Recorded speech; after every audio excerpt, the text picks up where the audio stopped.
Okay, let's start by doing something quite uncomfortable at the beginning of this video. I want you to look at your phone, go on and check out your daily screen time and see if it is as high as you're scared it's as high. As of 2024, Americans spend on average 7 hours and 3 minutes online a day, searching the web on any device, including their phone or computer.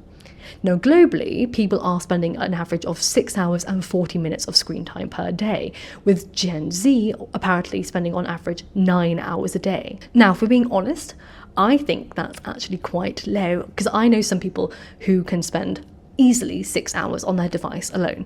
And then obviously you have other screens like working on your computer, working on your laptop, working at night, etc. So only having 7 hours of screen time a day, I think, is an understatement. That, let's say we spend 7 hours a day on a device. Well, that 7 hours equates to 49 hours a week, meaning a person who starts with this average at the age of 18, who lives to be 80, will spend 18 years of their life looking at a screen. 18 years. That's not... 18 years lost to whatever it is. Now, for some of us, that's too late. We're well past the age of 18. So let's say we continued our screen time behaviour for the next 10 years. So if we continue to, say, average 7 hours a day on our devices, 49 hours a week, with 52 weeks of the year over a 10-year period, obviously give or take a few days with the leap years in between, we will be spending 2.9 years of the next 10 years entirely dedicated to staring at a device. 2.9 years of your life will have been dedicated solely to watching YouTube videos, looking at your Instagram account, looking at TikTok videos, Twitter, YouTube, Facebook, and Pinterest. 2.9 years you could have spent with your loved ones, with your children, drawing, reading books, painting, doing a degree, writing that novel, traveling the world, playing with your pets, anything.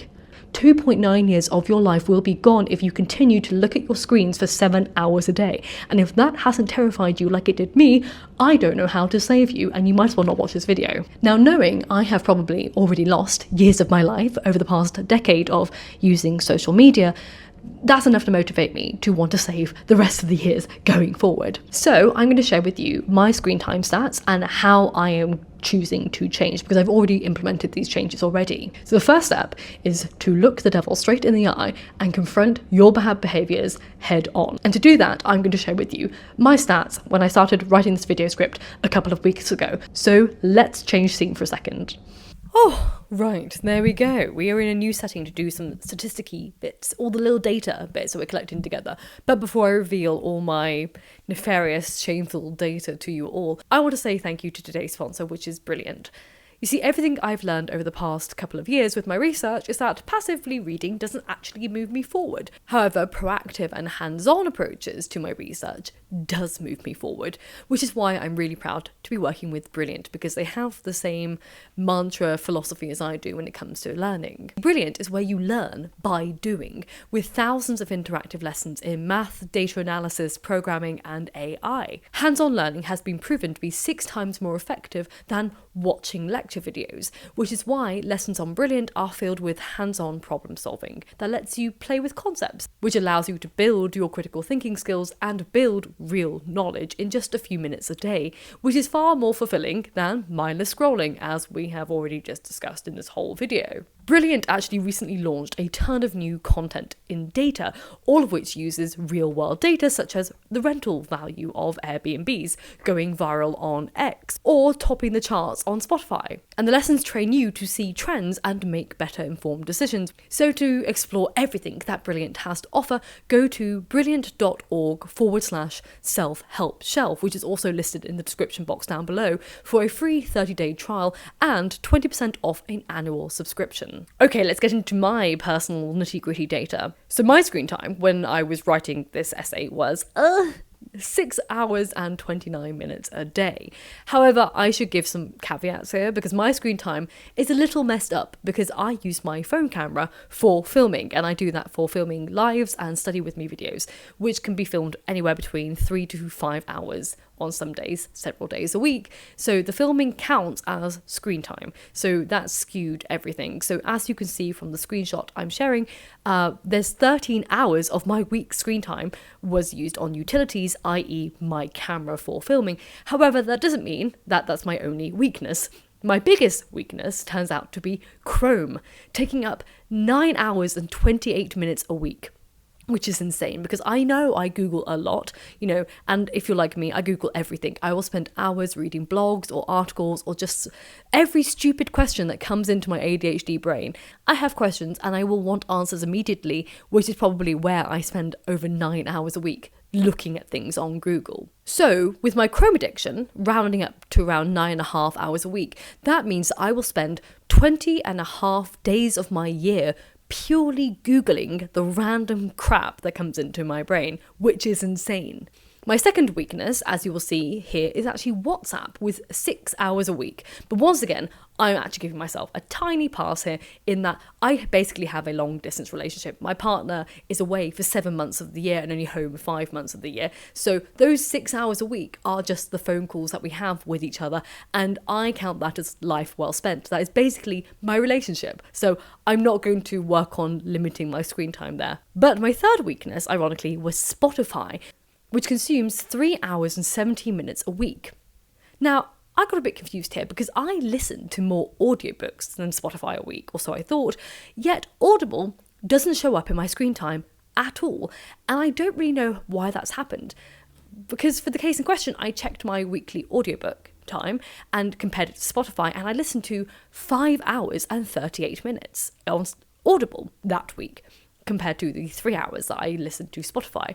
But Audible doesn't show up at all on my screen time, whereas Spotify does, and I don't watch Spotify. I know there are videos on Spotify, but I don't watch it. I listen to it in the same way I listen to Audible.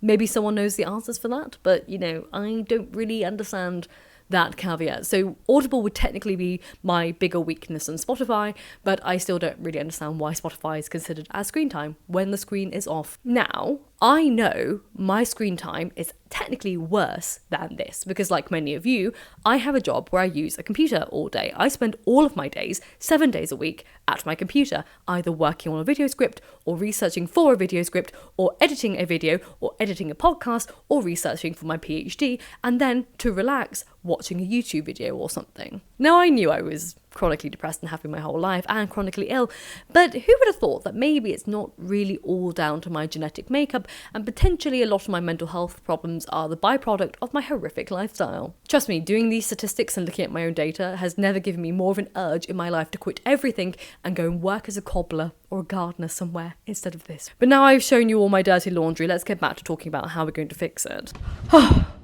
Okay, now we've looked at the stats, what are we going to do about it? Well, the first thing I started doing is choosing physical leisure over digital leisure. No, get your head out the gutter, that's not what I'm talking about. Not today anyway. I'm talking about breaks, physical breaks. You see, most of us who spend all day, every day, staring at our screen, whether that's writing, answering emails or digital marketing, we tend to always resort to taking our breaks in front of a screen. We unwind from stressful work schedules by taking our lunch breaks, watching a YouTube video, or watching a Netflix show. Or after a very hard day at work, we sit down and watch TV or scroll on social media if you use social media.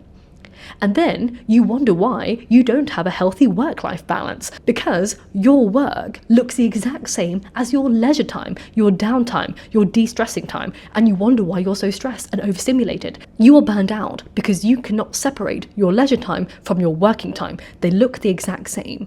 You know how they say don't work in bed because you're meant to relax in bed? Don't relax using a computer screen or a phone screen when you do that for work. So if you want a better work-life balance, you need to disconnect your life from the computer and start only associating it with work. Which sucks, I know, but that means really working hard on uncoupling your addictive tendencies around needing to be on your screen all the time. You need to create alternatives to work that involve physical activities. So for example, if you're someone who reads the news on your lunch break or in between breaks, maybe you should actually start going out and buying a physical newspaper to read instead. Read physical books instead of scrolling on social media in between your breaks, particularly if you do the Pomodoro technique where you work for 50 minutes and take a 10-minute break. Get a physical book on your desk and read that for 10 minutes and then go back to work. Instead of editing a picture on Instagram in your breaks, why don't you doodle or draw instead?